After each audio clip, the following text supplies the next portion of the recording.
Okay, before we actually talk about the 1965 Jetta Bus, I thought you'd have fun looking at some of the other cars that came out of Greg's garage. This is the first one, 1963 Volkswagen Ragtop. My son actually built it, and as you can see, it was in hot VWs in 2005. Really big engine, 2275, great big Webers, 48 IDFs, really fun car to drive. This next car you may have seen either on the internet or also in hot VWs. I built this car in 2013. It's got a small block Chevy V8 in the back of it, 350 cubic inch, over 300 horsepower. It's got 7 seats. All 7 seats have 5-point harnesses in it. The car was meant totally to road race, and it's really fun. Some of you may have seen this car before. There was a lot of people on the Samba talking about it. I built it back in 2009. They referred to it as the do-it-yourself double cab. It was built out of a 1984 blue full Vanagon that we cut down and obviously made a double cab out of it. It's got a 3.3 Subaru 6-cylinder in it. The car's really fast and it's really fun to drive. This is a car you probably haven't seen before. It's a 1952 split window with all the funny split options. It's got crotch coolers, no wing windows, it's got the split dash, really an interesting car. This is one my son also built back in 2006. It was in a Japanese magazine called Let's Play VW, and at that time the article was written by Shin Watanabe, and as some of you may know, Shin is the current owner and editor of Hot VWs. Kind of an interesting history. But that's not why you came. You came to see the 1965 Jetta Bus. Let's go take a look at it. Well, it's now time to see the 1965 Jetta Bus. The first thing you'll notice is it looks pretty high, doesn't it? That's not right for today's vehicles. Maybe we ought to lower it. So obviously the first thing that you notice is we got a full air ride suspension. All 4 corners have a shockwave system built by RideTech Technologies. So let's move on to the front of the bus. Okay, let's walk through some of the modifications that we've made to this bus. The first thing you'll notice on the front of the bus is that these windows look a little bit different. They don't have a rubber edge or a molding all the way around them. These windows are all polished and cut, and they're glued and inserted just like a modern car would be today. The other thing you notice is that the deluxe aluminum trim is a little bit shinier than normal. All the trim on the bus, all the way around, all the trim on the bumpers, all the aluminum has been chromed. The next thing you notice about the front end is the bumpers are really close to the car. All of the brackets for the bumpers have been fabricated to get them as close as we can to the car. The other thing you're probably asking is, where are the turn signals?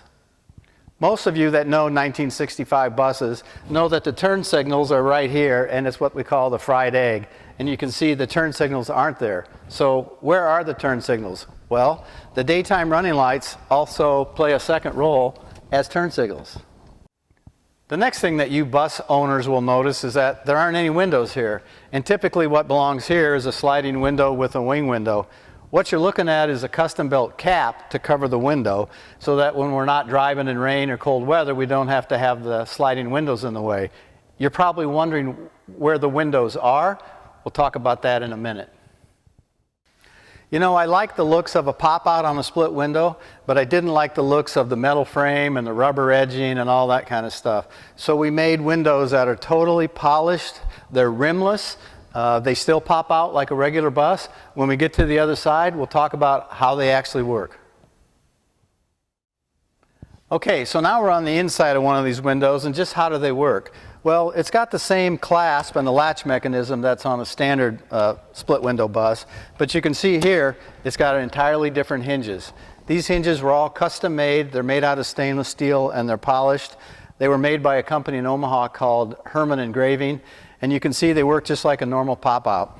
We also had to find a different kind of rubber molding here to close the windows against, and that's just a commercial piece of rubber that we found in one of the many magazines that you can buy that kind of stuff from. But you can see they close like they do in a normal split window. I'm really proud of the interior, and as you can see, it turned out really well. We've got the red and the gray and black carpet. We've got contrast stitching. Same with the seats. Turned out really nice. 3 different companies did the interior. All the door panels and the carpet was done by SoFine out of Denver, Colorado. The seats were done by a company here in Omaha called Mark's Place. And you can see we've embroidered Jetta Bus Touring Edition in the back of all the seats. And the headliner was done by another company here in town by the name of Predator Trailer. Okay, as you can see now, I'm sitting in the driver's seat of the Jetta Bus. One of the most difficult parts of the build was to make this dash fit and all the different functions of the dash work. As you can see, it's got the same tilt and telescopic wheel that it would have in the Jetta. It's got the original radio. It's actually got 10 speakers hooked to an amplifier. It really sounds good. The heat and air conditioning work. The shifter works. There's a long cable that goes up front and goes back and connects it all together. The emergency brake works. The heat comes out of these vents and back. Everything that was functional in the Jetta is functional in the bus, right down to the heated seats. Again, most of you that know what a 1965 bus looks like will notice that there's several changes back here. The first one you'll notice is that the back window's too small. On a 1965 bus, the window should come clear out to here. So one of the first things we've done is we've grafted in a window off of a much older bus. The next thing you'll notice is that the tail lights are real small. They're also LED, and again, a 65 bus would have great big tail lights. These are LED lights that basically belong on a motorcycle. You'll also notice that we got the license plate light on the German emblem. You'll also notice that the bumpers, like in the front, are really sucked up next to the car. Okay, the last thing I'd like to point out is in the deluxe molding back here, you may not be able to see it, but there are 3 crystal lights in here that act as a third brake light, and you really can't see them until the brakes are applied. Then they show up really nice. Okay, now let's take a look at what's going on back here. As you know, we named this the Jetta Bus Touring Edition, and you can't have a Touring Edition without having some leather luggage. So that's what we've got back here. The other thing you'll notice is that we've got the front door windows mounted back here. We showed you up front that we have a cap on the doors right now. If the weather gets bad, we can take these windows. They're just mounted on a bracket back here. We can take them out of the bracket. We can put them into the window. We can take the cap and bring the caps back here. So whether the weather is good or bad, we're prepared. Mike at SoFine did a fantastic job of covering this whole rear deck with a beautiful carpet. These are the doors. The doors were made by Predator Trailer down in Papillion, Nebraska.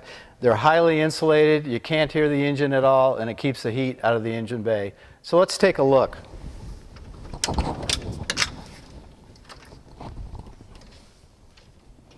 Everything in here is powder coated. All the powder coating on the vehicle was done by Trail Performance down in Papillion, Nebraska. So the next thing we're going to look at is what's happening behind this engine lid. And as you can see, this is how we're cooling the vehicle. The radiator, the condenser, and the electric fans are all back here. What's happening is the fans are actually blowing backwards. It's pressurizing this entire engine compartment.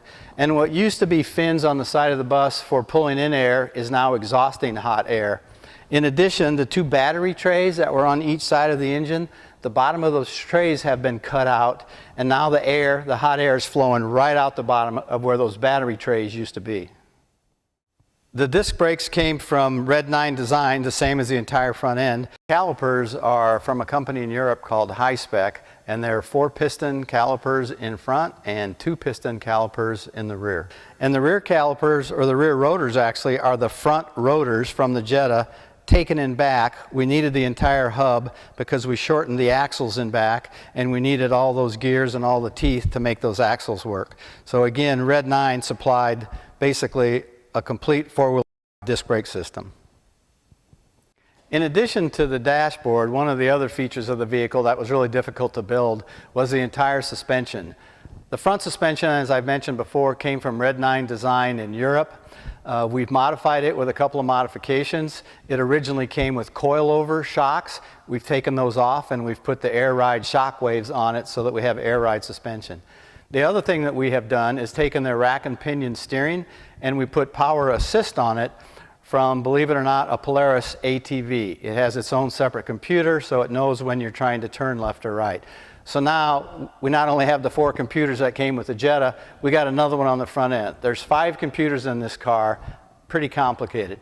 As you move from the front of the car to the back of the car, you'll see in the center that we've got the spare tire mounted in the same way it would be mounted in the Jetta. You'll see all the hoses and tubes going from the front to the back of the vehicle, which is the air conditioning and the heater. You'll also see a purple or a burgundy cable. It's the cable that connects the gear shift. It's 15 feet connecting the gear shift to the transaxle in the back. When you get to the back of the bus, you'll see the most custom work that was done. We had to basically move the torque tube housing forward a foot to make room for the engine and the transaxle. And when we moved the torque tube housing forward a foot, we had to extend the spring plates a foot so that the axle stayed in the center of the wheel wells. For you Ford guys, you'll notice that the rear suspension looks a lot like a twin I-beam suspension that you'd find on the front end of a 2-wheel drive F-150. It allows the car to go up and down, and at the same time when you drop it, it has the same camber that a Volkswagen would have if it had its stock transaxle. Again, a fairly difficult build. If you haven't had a chance to look at the actual build video where we show you the parts and pieces of how it's built, you can see there's a YouTube site down below. You might want to go look at it. Likewise, if you have any questions, my email address is down below. Don't hesitate to send me a question. I'd love to answer them. Hope you enjoyed it. Well, you've now seen the entire reveal and you saw the finished car. And you got to see it first. All my buddies are actually standing outside, so I'm going to let them in. But before I do that, I really want to thank 2 people. One is Jeremy Tate spent months detailing this thing as I built it, because every time I worked on it, it got covered in fingerprints. And last but not least, Terry Wolf Productions. Terry did the build video, and if you haven't seen that, you ought to go look at it. And also Terry has done this whole entire reveal video. So I'm going to go let my buddies in, and they'll get a chance to see it.